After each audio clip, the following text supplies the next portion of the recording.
Good evening, everyone. Thank you very much for attending our Paediatric series webinar this evening. I'm really excited to talk to you all about children with additional needs. It is definitely a topic that I'm really passionate about. And most people that have worked with me or studied with me previously know that if you get me started talking about this, I will just go on and on and on. But hopefully I can give you some useful bits and pieces of information. As always, if you have any questions, do stick them in the chat. I will check it reasonably frequently. And throughout the talk, I will also ask you some questions. So it's always great if you guys get involved and just, there's no silly suggestions, so do just post whatever comes to mind in the chat. Okay. So let me just pull up the slides. Okay, so just before we get going, quick word about our sponsor, who I'm sure you're all familiar with now, CPDMe. This is a website that once you sign up, there are thousands and thousands of different CPD accredited webinars. And that is whether you're a doctor with the GMC, a nurse with the NMC, or another allied healthcare professional. With this discount code here, you get 50% off. And that is only £8 for an entire year. Okay, so that is CPDMe. Now, what are we going through this evening? So, first of all, I'm just going to remind you who I am and why you should or why perhaps you might want to listen to some of the things I have to say on this topic of children with additional needs. And then briefly going to touch on why I think this topic is important for us as healthcare professionals. Introduce the topic with just some general principles. We're then going to go through a load of cases, all of which are fictional, although I will say I have based elements on it of my own previous experience. We're going to discuss the examples, and there will also be a little bit of knowledge there as well.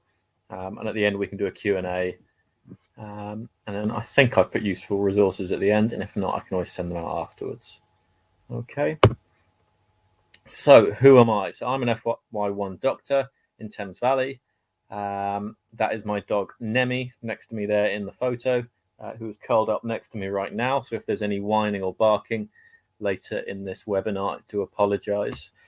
And I would say more importantly, I worked at a children's home that was attached to a special school, which specialised in epilepsy for 3-4 years. So that was between my first degree and my medical school degree. And I also did it part-time at medical school. And that was working with children as young as 9 years old, all the way through to 19, with a total variety of different conditions.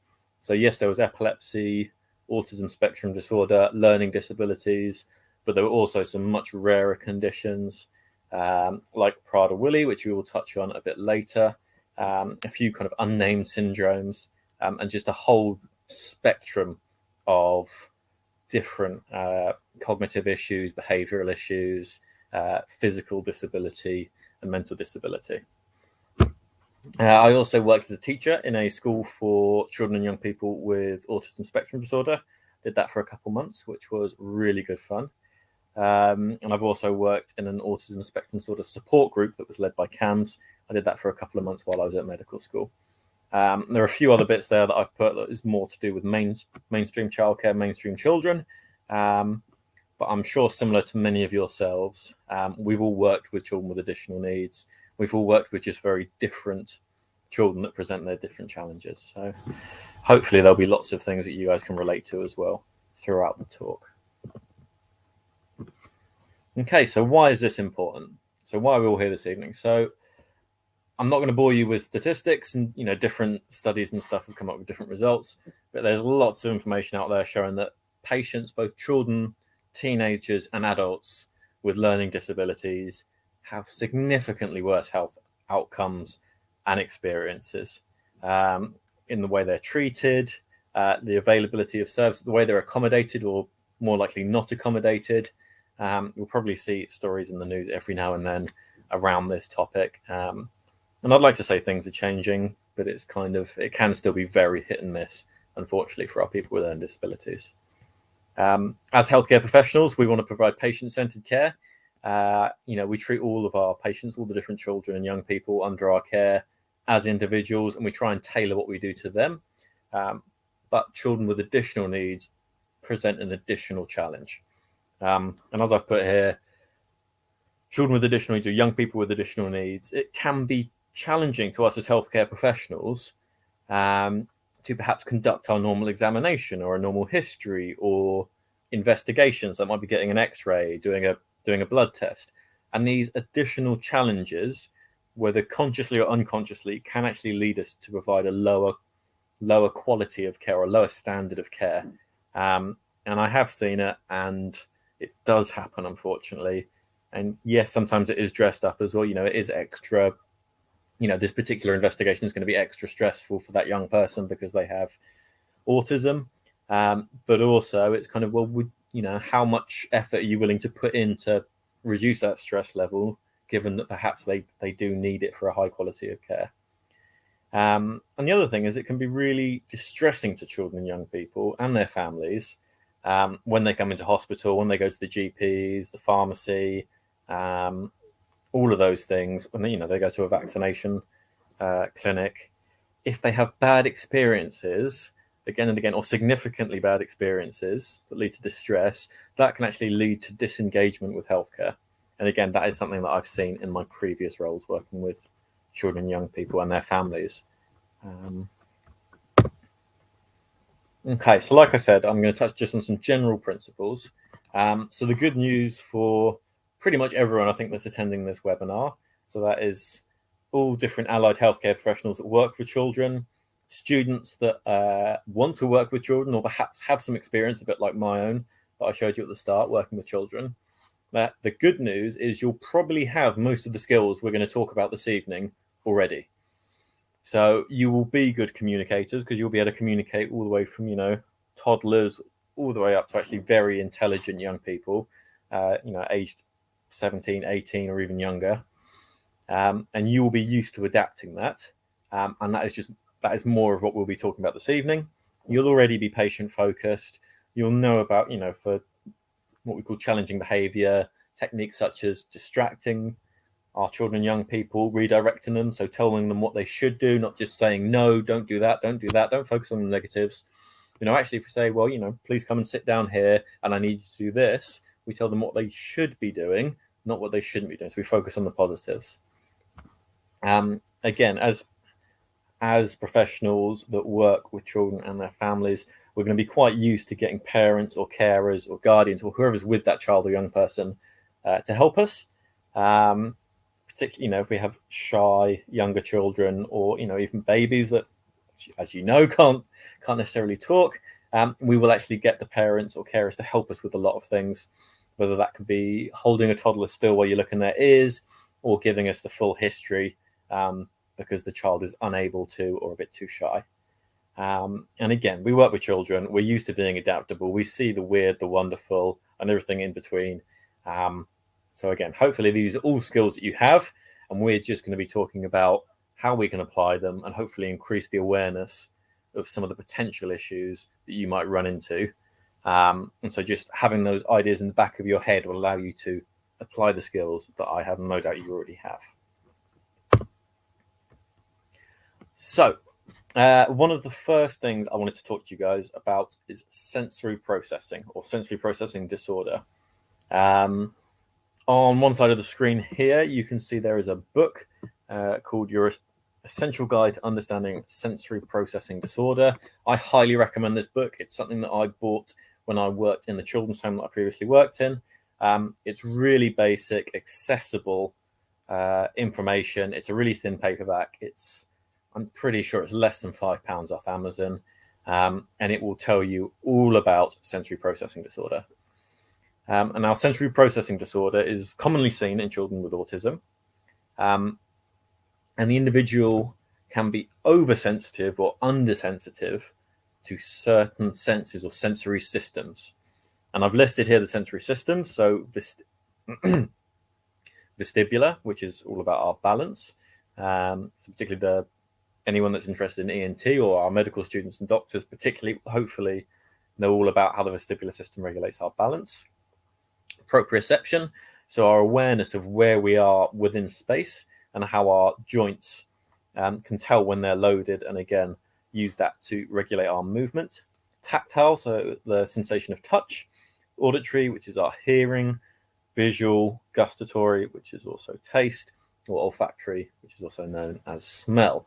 So while I've said that an individual can be over or undersensitive to certain senses, a lot of the time for sensory processing disorder, the areas that we're going to pick up will actually quite often only be one of these two things. Actually, well, maybe that's not always the case. So, for example, something like proprioceptive, if you are undersensitive to proprioception, you're not going to have a very good idea of where you are in space. So you're going to be quite clumsy. You're going to bang into things. Particularly again with children with ASD, you might see sensory seeking behavior. So one young person I used to work with, he was my key child. He would enjoy going really fast on the swings. He would spin round and round and round, just standing there, 20, 30 times, something that would make you or I incredibly dizzy, and then run as fast as he could. And he could run in a perfect straight line, and that's because he had a very underactive both proprioceptive and vestibular system. So he was quite clumsy, but he really went out and he looked for things that would make him experience those sensations. He would enjoy things that crashed. He kind of almost took to being clumsy, if that makes sense. But also we could help him regulate and calm using his proprioceptive system by providing deep pressure. So sometimes if he was feeling quite stressed, he would hug himself really tightly to provide himself some of that pressure, and then we would know that we needed to step in and do some of that as well. Okay, so moving on to a case. So I'm going to get it up so I can also view the chat. Okay, so in this case, this is a fictional case. Have a think about what is the problem and stick it in the chat. Any ideas that you could think of what's going on here? So we have a 9-year-old girl come in accompanied by a carer. She's admitted with shortness of breath and low saturations. And this is something that I'm sure you would have seen in those of you that work in adult medicine, but children as well. Refuses to wear the oxygen mask, refuses to wear the nasal specs. When she's been on the ward for a couple of days, she refuses to change her clothes. She screams at you when you try and examine her. She screams when the nurses come around and try and do OBS. So what might be some of the issues that we have going on, particularly given what we've just been talking about? So why do we think she is having quite an extreme reaction to things like wearing an oxygen mask, or people trying to put her in different clothing? Just give you a couple seconds to stick some things in the chat. Otherwise, I'll just kind of talk through kind of what I was getting at here. So, okay, so nothing's coming through at the moment. That's all right. So, okay, Adrian, that's a really good suggestion, actually. Previous bad experience. That could absolutely be what's going on. That's something that we see really commonly. One bad experience or many bad experiences makes hospital even more of a stressful experience than it needs to be. And Jenny has said sensory issues, the feel of the equipment, textures of clothing against her skin. Absolutely. That is kind of what I was getting at here. So we see it quite often in our elderly patients that don't want to tolerate the oxygen mask or nasal specs. But actually in children, if they don't want to change their clothes, one of the reasons, particularly in children with autism or specifically sensory processing disorder, is actually they can be incredibly sensitive to the feeling of touch, the tactile sensation. So they will only wear tracksuits, kind of new tracksuits with very soft inside linings. And you try and get them to wear any other clothes and they will have a total meltdown, unfortunately. Similar, they may not want to be touched for that reason. They do find even, what you or I would consider quite a light touch with someone, putting their hand on ours. They can find that almost excruciatingly painful. And again, with the no touching, I think Adrian has come up with a really good suggestion there. So previous bad experience, that is quite often why people don't like being touched. If they have had things where people have grab them or touch them inappropriately or hurt them, that's going to make them not want to be touched. So thinking about what we can do, there are a few things. By all means, do stick down some suggestions in the chat. I will just run through some of the things that I would try or at least consider. So the first thing I'm going to do is I'm going to have a chat to their carer. So the carer is probably someone that works, or hopefully is someone that works with this child a lot, and will know what some of the triggers are for her getting very upset. Hopefully they will know some of the reasons behind it. I will then talk to some of my colleagues, like the occupational therapists. They can be really good at adapting both equipment and so things like the oxygen mask and things like that, or thinking about what we can do differently to take our obs. They will have worked hopefully with young people like this before. We can ask the carer or the family, if there is a family involved in this case, to bring in some other clothes that she likes. That's normally quite a simple one. Just if she doesn't like the clothes that we're trying to get her to change into, get her some that we know that she does like. So there are lots of things, and I think it is just getting the whole picture, finding out information from a good source, and carers and parents, as I'm sure you will appreciate, are a fantastic source of information. And with our children and young people with additional needs, because they have quite specific needs that you might not necessarily be able to predict ahead of time, find that information out from a parent or carer is incredibly valuable. So moving on to a slightly different case. So thinking about, okay, what's going on here and what should we be doing? So we're in children's emergency department. We walk into the waiting area and we can see a 6-year-old boy, a little bit like the chap I've got pictured here. He's sitting there, eyes closed, hands covering his ears. He's rocking backwards and forwards. He doesn't look very happy. He looks really stressed out. He's accompanied by an adult who's trying to, rub his back, pat him on the back, give him some calming, reassuring words, and it doesn't seem to be calming him down much. You quickly realize he is your next patient that you're about to call, but one of the patients in a cubicle just where you're about to take this young boy, you can hear a baby just starts to cry really loudly. They're having, I don't know, some blood taken or something like that, and they are just making an absolute racket. So what do we think is going on? Oh, and I apologize, I missed some of your fantastic suggestions. So get down to her level, try and make it into play, letting her use the stethoscope. Excellent suggestion from Adrian there. I really like that. Carol said to reduce the stimulus. Yes, definitely. Hospital has, there are loads of, bright lights for children that don't like lights. There are lots of noises, like in this case, for children that don't like noises. So reducing other stimuli can really help. Jenny has said to let her examine the equipment and show her how to use it herself where possible. Yeah, that's really good. That takes away kind of some of the fear and having something done to us. By actually looking at it ourselves, playing with it ourselves, we can kind of see for ourselves that it doesn't pose any sort of threat.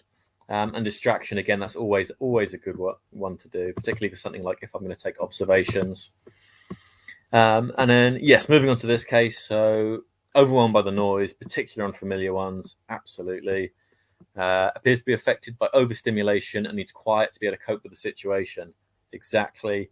And I think Emma's hit the nail on the head here. Find somewhere quiet for him to go to. So, yeah, the last thing I would want to do for this young boy here is put him in a cubicle next to a crying baby, because that, if he finds, just a busy waiting room overwhelming because of the loudness of the noise, being next to that stimulus is going to make him really uncomfortable, really upset.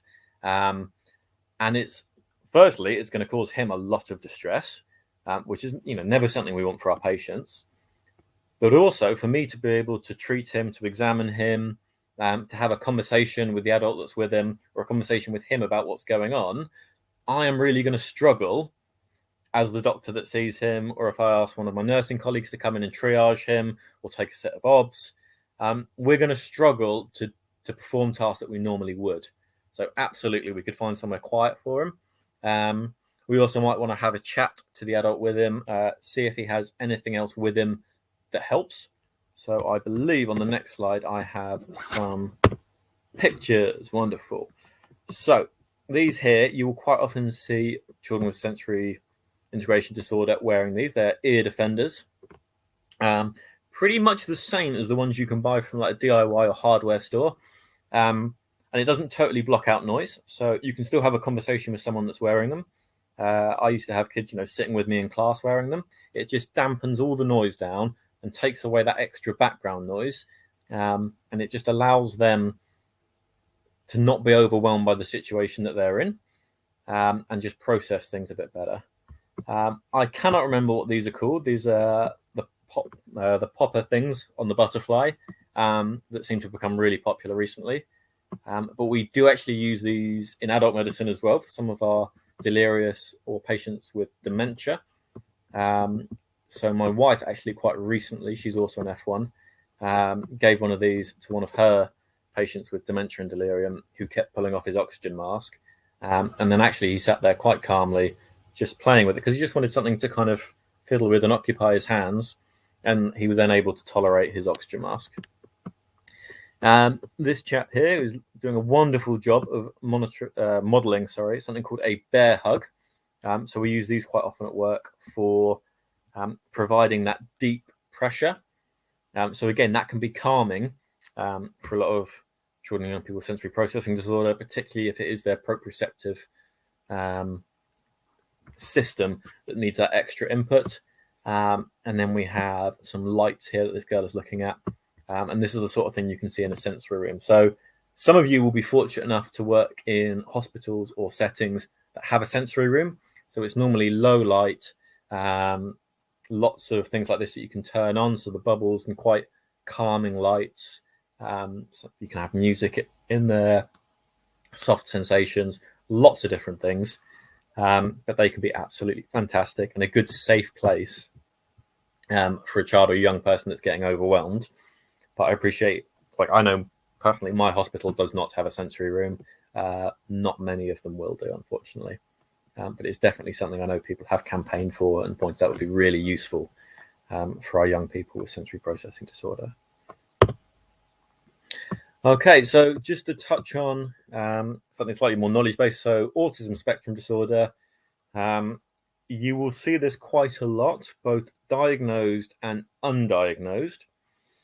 It is an entire spectrum, so we can list out things that we can see in behaviors that we might see in children or adults with autism, that all of us in this webinar this evening will probably do one or two of these things. That does not mean that we have autism spectrum disorder. It is just the way we define it is difficulties in interaction and social communication paired with restricted interests and repetitive behaviors. And it's got to be sufficient so it actually affects their function. So you can look up that. This is a definition I've taken from the ICD-11. When I was previously training, it was a triad. So it was difficulty in social communication, restricted interest and repetitive behaviors, which I think was called rigidity of thought. And it was also a communication delay. So the social aspect and communication was split up, but is no more so. So as I said before, there is a massive spectrum with a variety of different presentations, very unique problems, very unique young people. And it's getting more common, and some people have suggested, that's because it's better recognized or it's more diagnosed. Some people have suggested because actually in some area, well, I think it's linked to certain child benefits. But you will see actually a lot of this stuff. So just have a think what behaviors might indicate that a child has autism spectrum disorder. And like I said, I appreciate that there are lots of perfectly normal behaviors. Sorry, I shouldn't say normal as if autism is abnormal, but there are behaviors that all people do that would still make us consider autism spectrum disorder. Oh, and I'm just viewing the chat now, and thank you, Emma. They're called poppets. Excellent. So when rigidity of thought was one of the things that we used to look for in young children, one of the things was a lack of imaginative play. So if a young child, so most young children might take say a toy horse, and when they're playing with it, even when they're quite young, they will kind of make it, gallop, run around, tell a little story. Whereas not all, but many children with autism spectrum disorder will actually see that plastic toy horse as a piece of plastic that is in a shape. They won't necessarily make the connection between that and a horse, and they certainly wouldn't do any play that replicates a horse or tells a story. It's very object-centered. Other things can also be that lack of communication skills or delayed communication skills. That can be so entirely non-verbal. It can be very repetitive speech, going all the way up to actually some young people that use very advanced vocabulary, talk a lot, but actually just don't get the cue that they've come to see you as a doctor or a nurse, and actually you didn't want to spend 15 minutes talking about Pokemon. And they will continue to talk about Pokemon because they love Pokemon and that's what they want to talk to you about. And any effort you make to try and direct them back on track is kind of futile.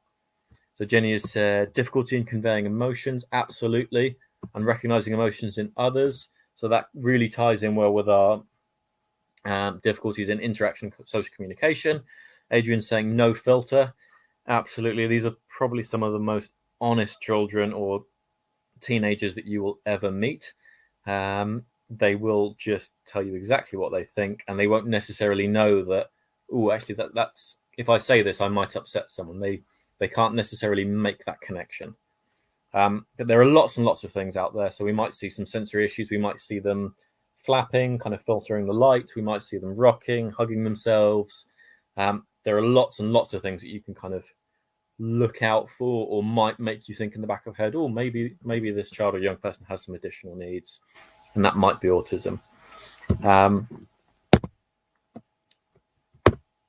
But by all means, we don't need to necessarily diagnose everyone with autism, and it's not something that myself as an FY1 would be doing. It's something for CAMs to be doing and experts in making that diagnosis. Okay, so another case. This one is kind of focused around autism. So, as I've said here, hospitals do not run on time. Ever, any of you that have worked either in a hospital or alongside a hospital, I'm sure you're fully aware that things don't really run on time. So we've got a 12-year-old boy with known autism spectrum disorder.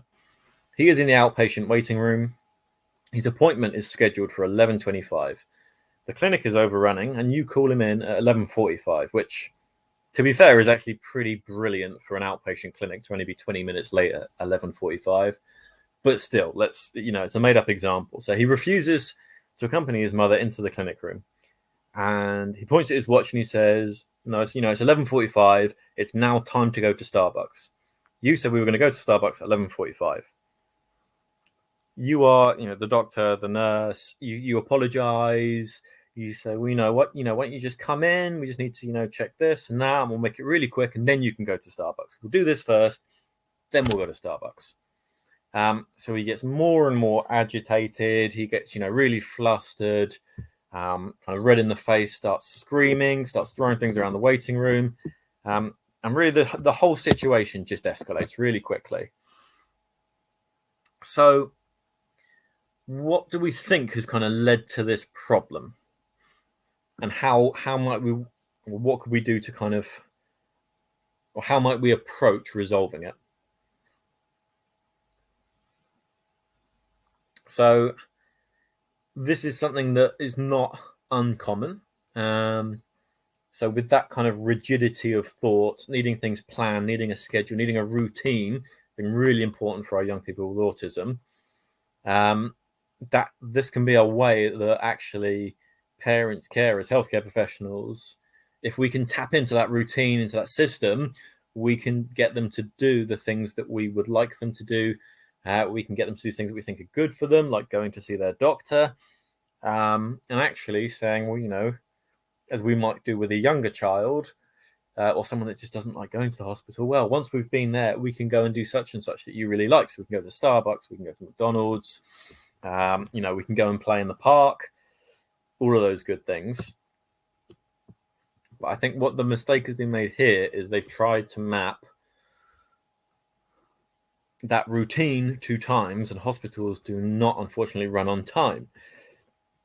So, as a carer, as someone that used to do these sorts of important appointments, the last thing I would do, even with some of the young people I work with that were very time orientated, I would not promise them that anything was going to happen at this time.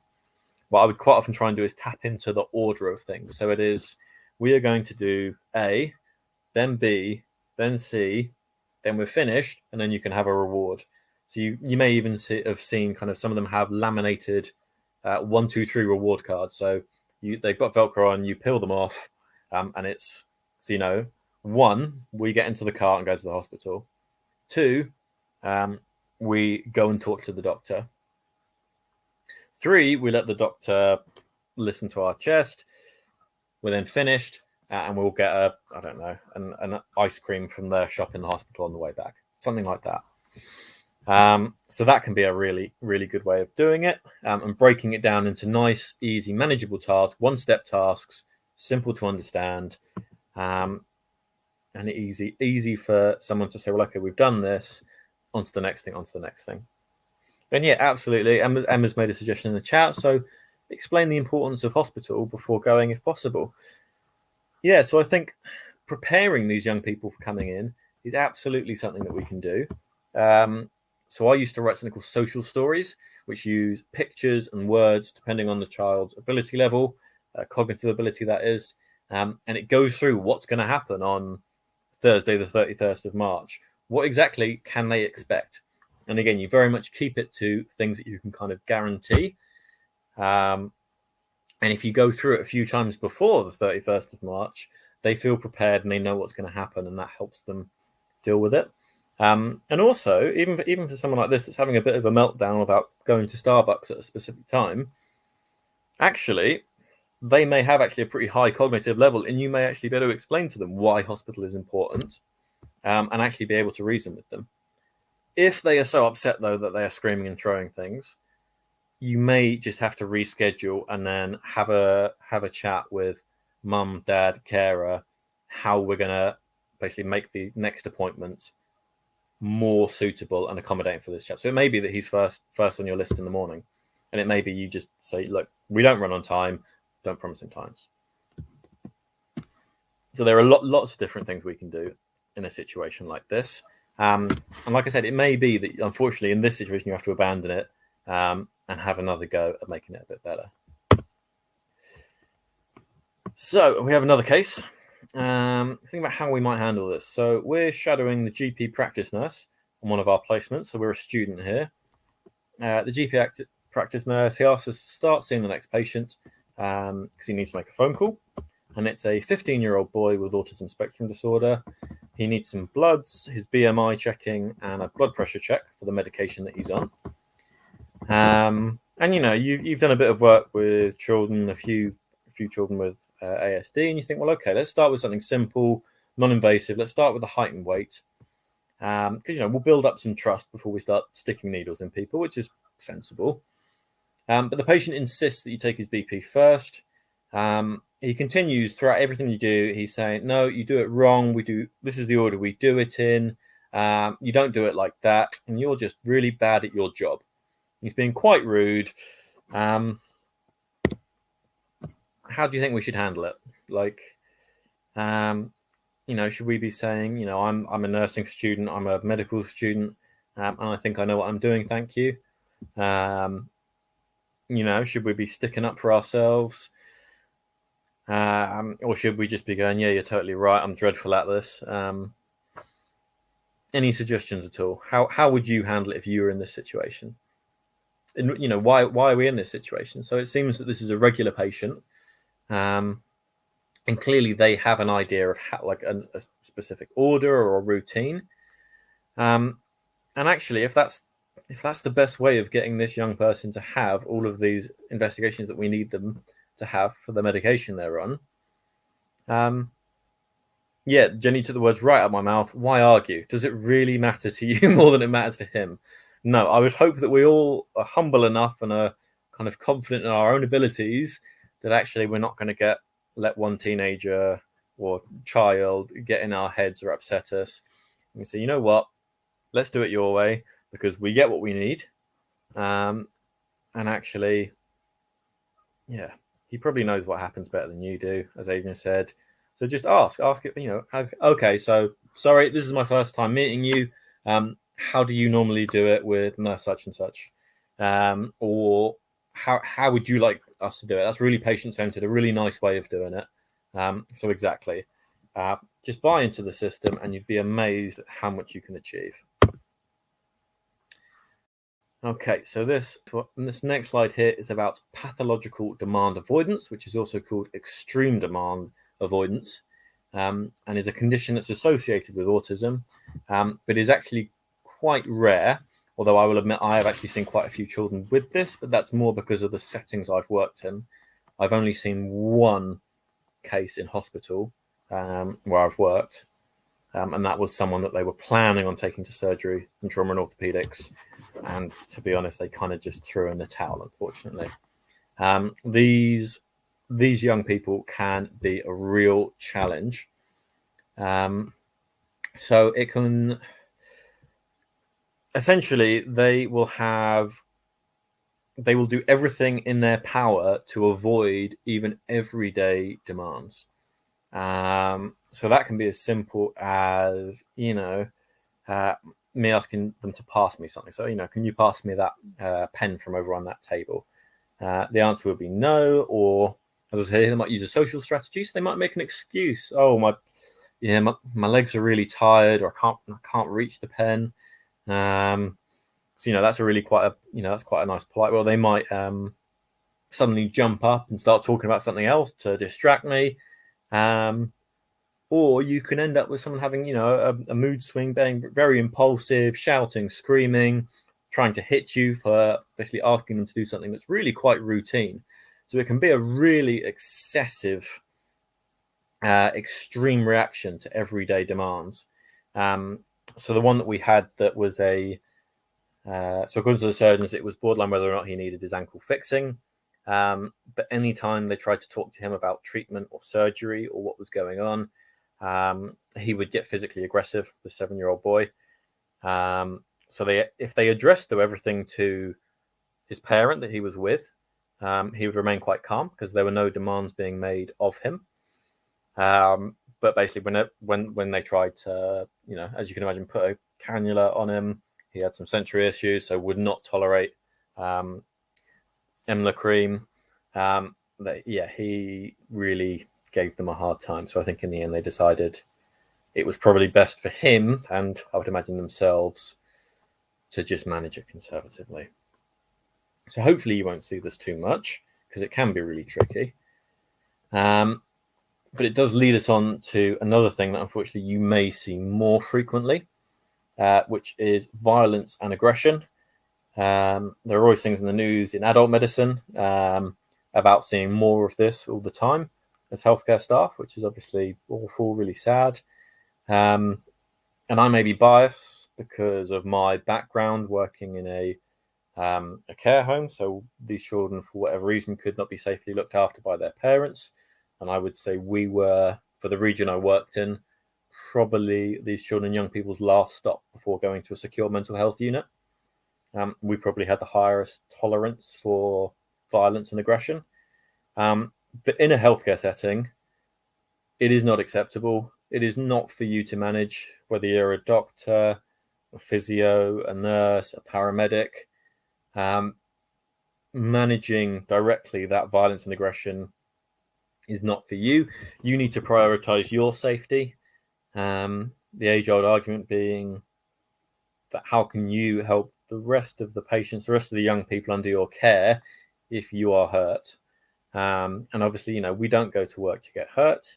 The vast majority in this webinar will not have the training to safely manage violence and aggression, particularly in some of our older children or young people with additional needs.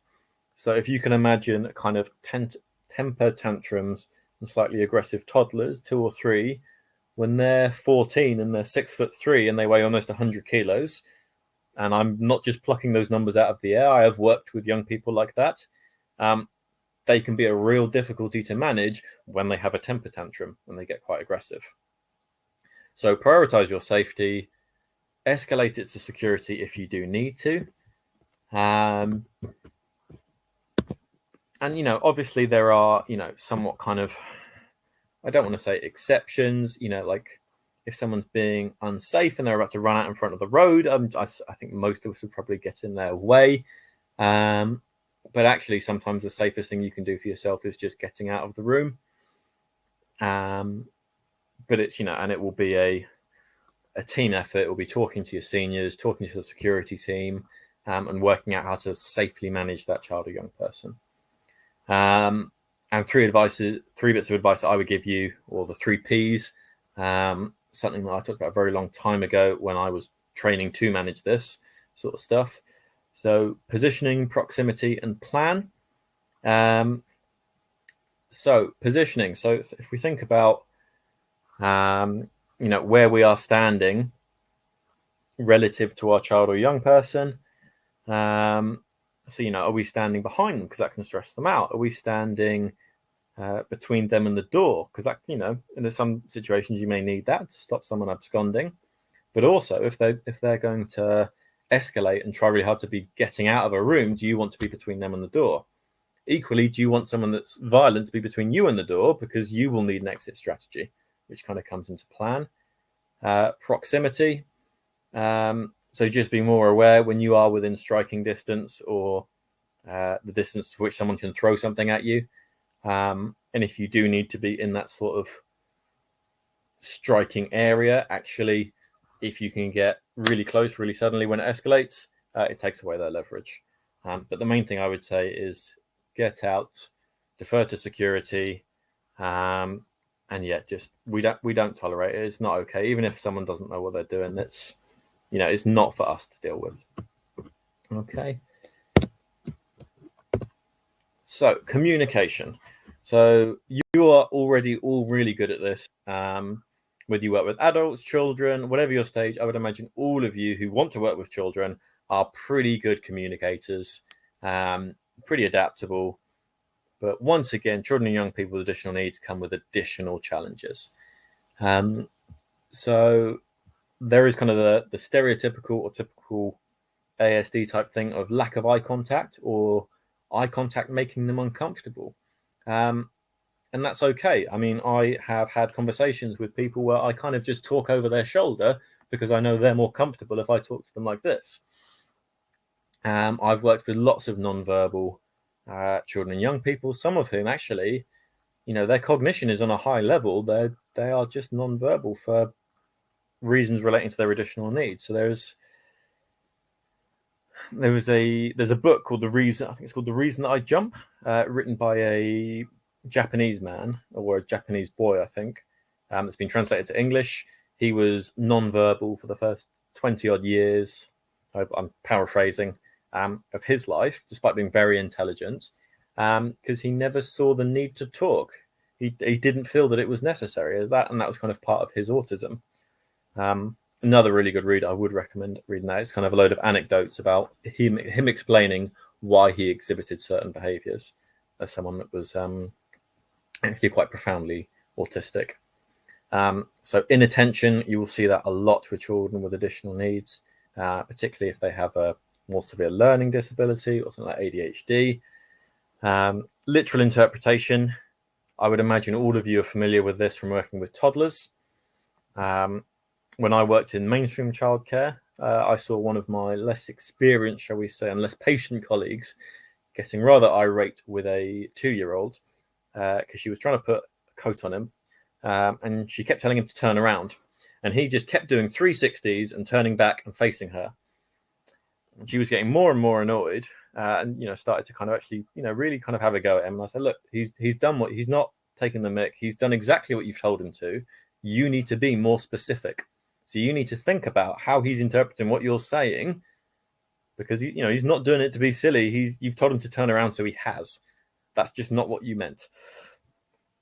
And that is exactly how a lot of our, particularly children with autism, but with a lot of other additional needs, so further down the learning disability scale, they will quite often take what we say literally. So we need to think very carefully about what it is that we're saying. Selective mutism, you can see it in children with additional needs, but also actually you see it in the general population as well. And communication needs are individual specific. So they may have their own way of communicating. So if they come in with a carer, a parent, they will probably be a really good person to help you communicate with that young person, because they will know the tips and tricks. They will know that that word that means almost nothing to you or I actually means something very specific to that young person, and in their care setting, that is what that means, and you'll need them almost as a translator. Similar for young people with speech impediments, you kind of need to develop an ear for it. And I've also just included, does anyone know I don't know if you can see my cursor, what this book here is, and what these symbols here are from?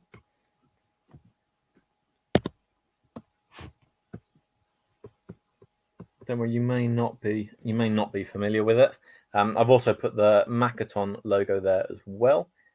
So that is a form of sign language that is used by people with learning disabilities, but also toddlers actually use it. So particularly if they go to quite a good nursery, they will use Mackintosh because it's a really accessible type of sign language. And I would say it's well worth just picking up a couple bits. So with adult patients, I will quite often say, "Hi, my name is James."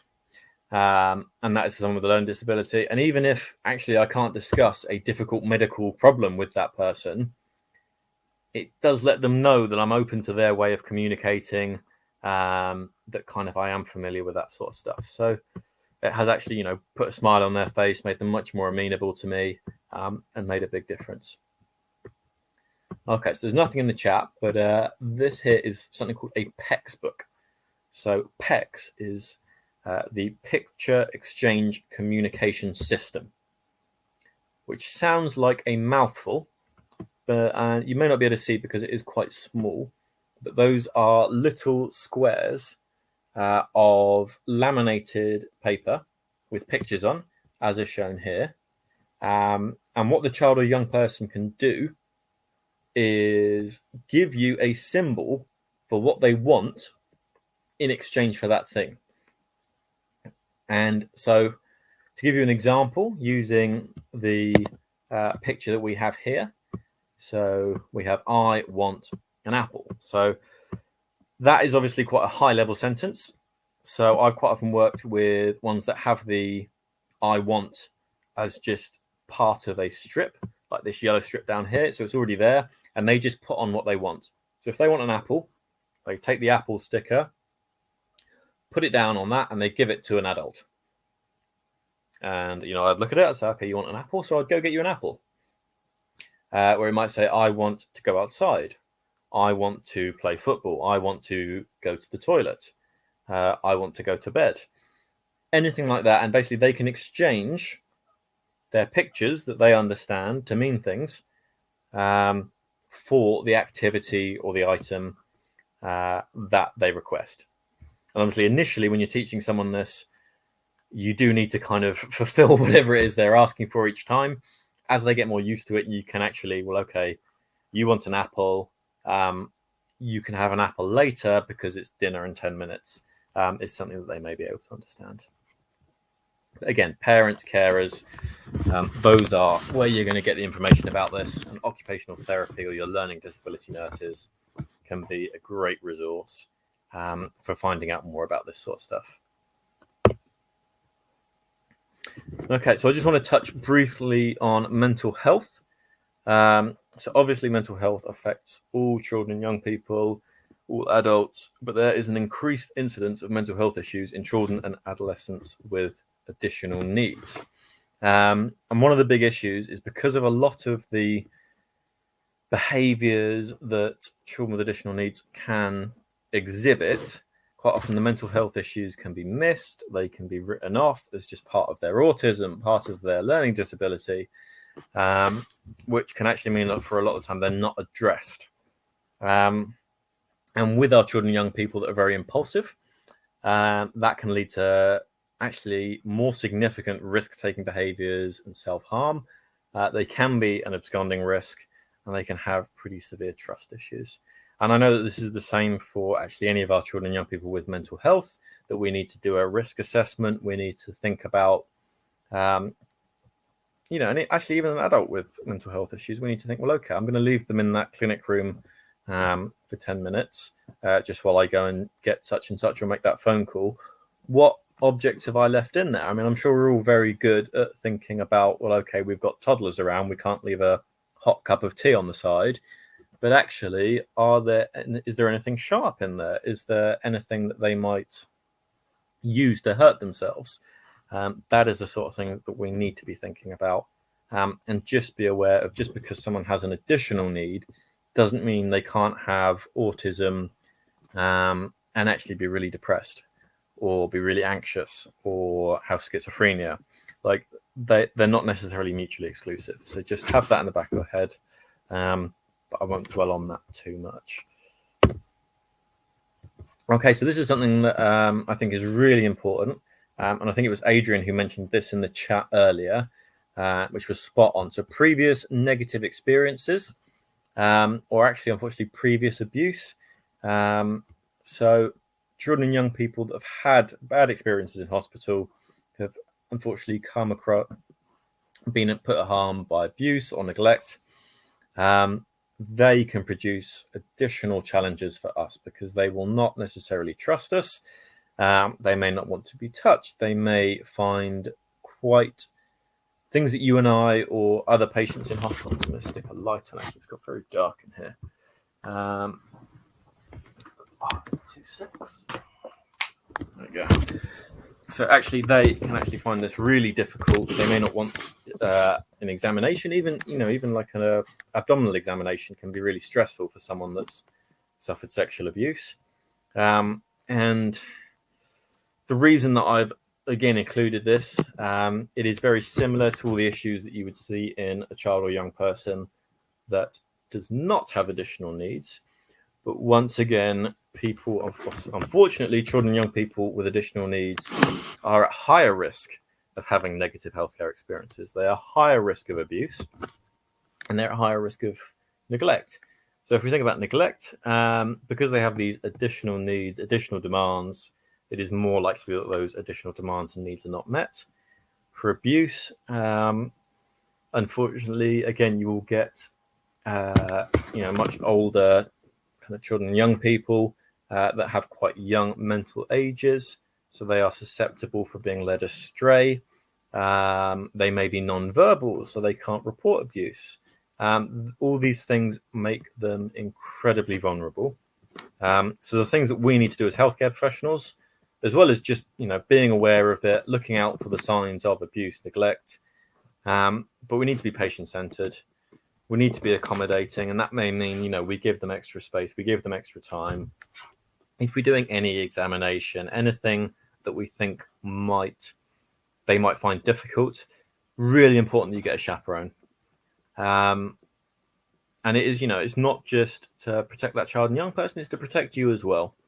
Someone that has had previous abuse or negative experiences, they may be more likely to raise allegations against healthcare professionals, and that's not necessarily maliciously. It may be that actually because of their previous experiences, they misinterpret something that you've done or said.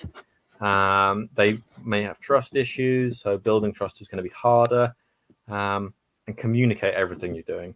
And I'm sure all of you already do this with all of your patients, but they're just really important to bear in mind. Okay, so I did mention this before, Prada Willy. This is a very rare condition, but it does illustrate a few points about children and young people with additional needs. So this is a neurodevelopmental genetic condition with constant insatiable hunger. and I mean constantly, they are ravenous. They will quite often eat non-food items. They will pretty much eat anything that they can get their hands on, which leads to obesity quite often. It's picked up in infants with hypotonia. They may actually initially be a low weight because of their poor suck reflex, because of the hypotonia and failure to thrive. But later you'll be able to identify them because of that constant food drive. They'll quite often have learning disabilities and specific dysmorphic features, which you can go and look up. That lady over on that side of the screen does not have Prada Willy. It was just a funny picture that I found.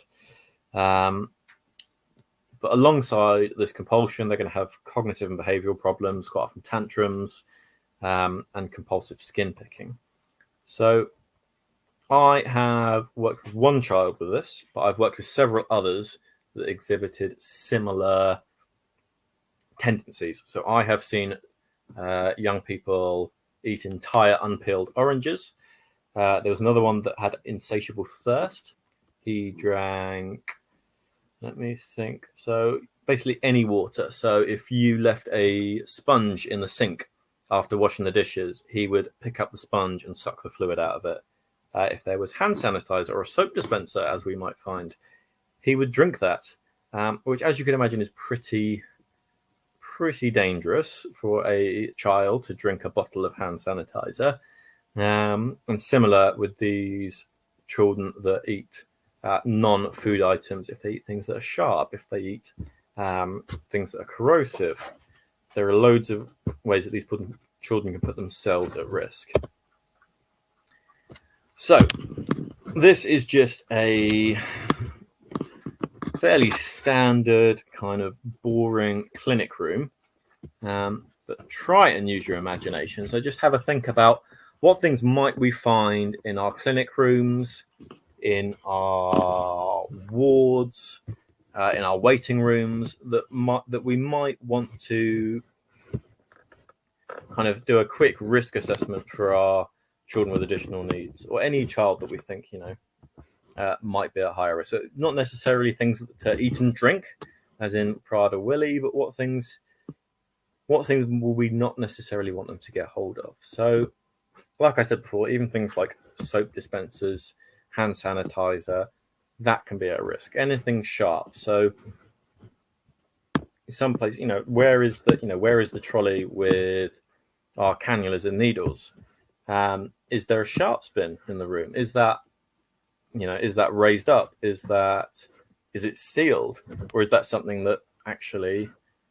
Because we might think, well, okay, it's kind of at my shoulder height. That's that's going to stop all of your toddlers getting into a sharps bin, and you'd hope most of your older children are a bit more sensible. But actually, if you have someone with global delay that has the mental cognition of a toddler, but is 6 foot tall and can reach the sharps bin, you're going to have an issue.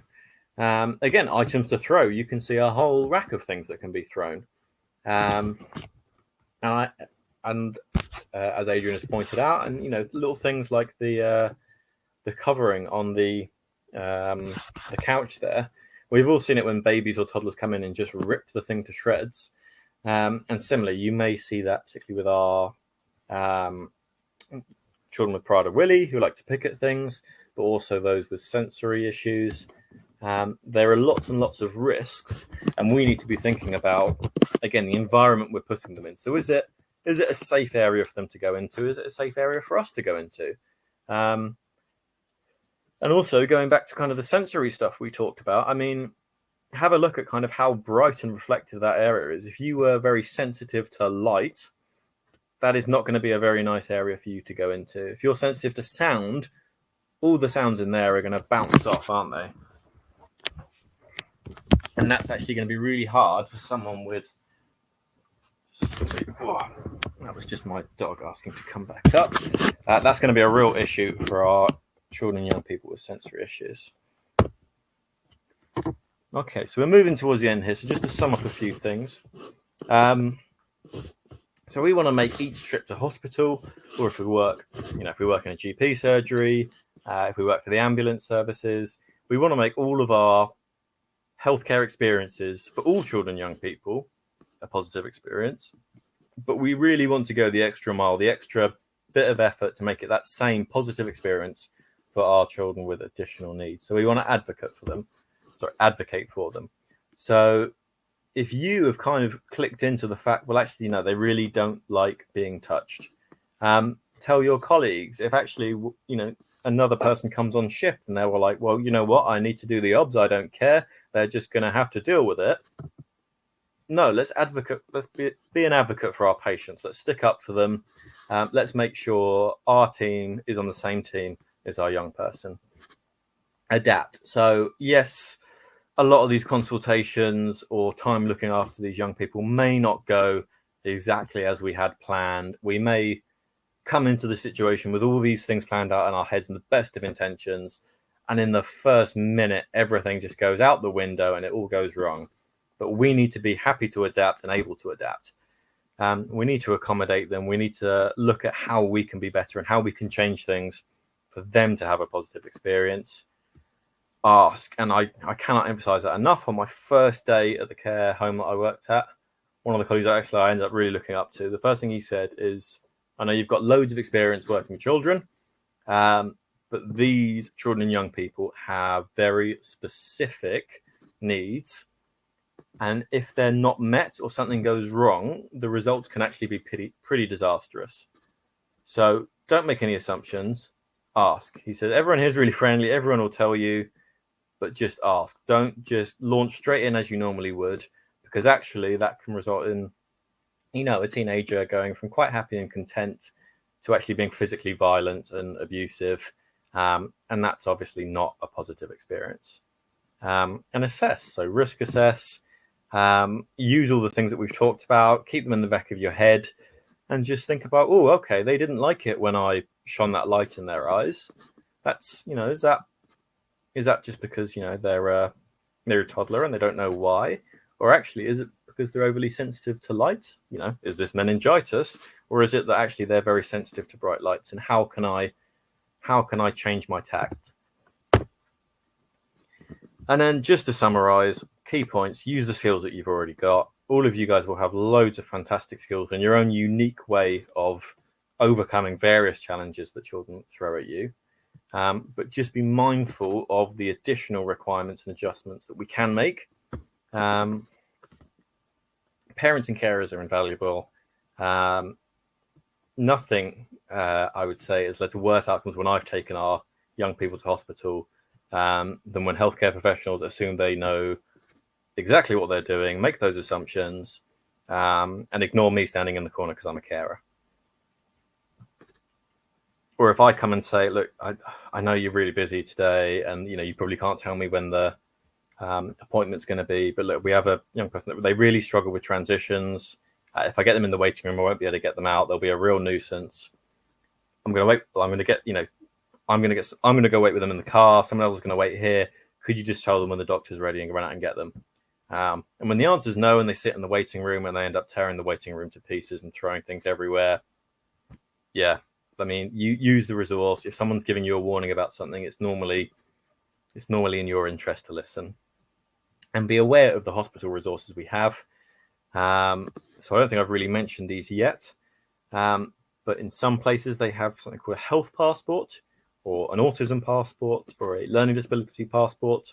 And that is something that primary care will try and get out to their patients that have autism, learning disability, etc.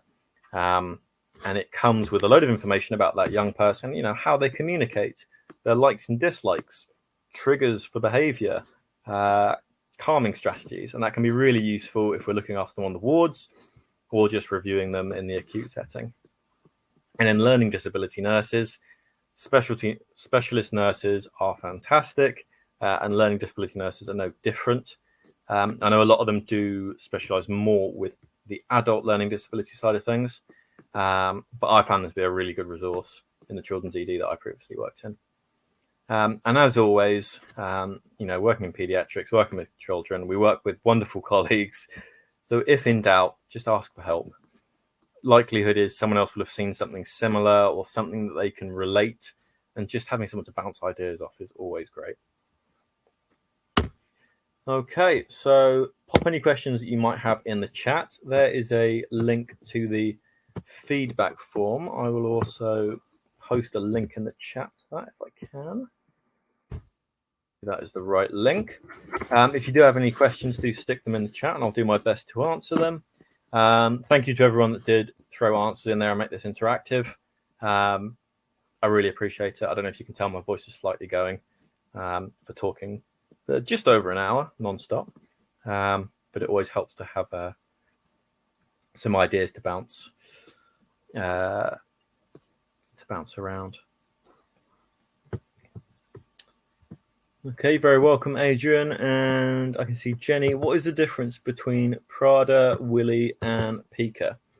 Okay, so Pica, my understanding is Pica is the intentional, or it's where someone eats things that are inedible and has the desire to, whereas Prada Willy is a specific genetic condition.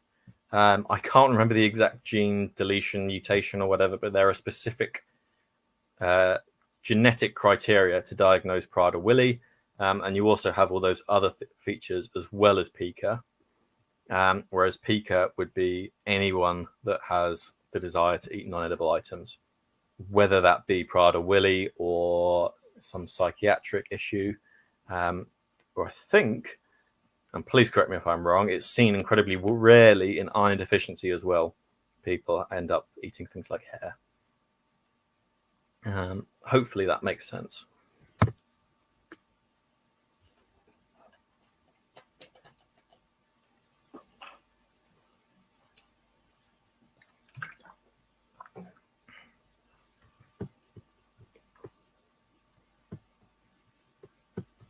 Cool, I'm glad that helped. You're very welcome, Jenny. Yeah, if you do have any further questions, you can always email them to us at paediatrics@mindthebleep.com, and I can go out and have a look and try and get back to you on stuff. Please do fill out the feedback. I do read it. We do actually look at this stuff to try and improve presentations for you guys. So, you know, if you want stuff with more kind of the scientific knowledge, or I say scientific, but more kind of fact-based knowledge, or if you're quite happy with the discussions around cases, put that in your feedback. Tell us exactly the sort of stuff you're looking for.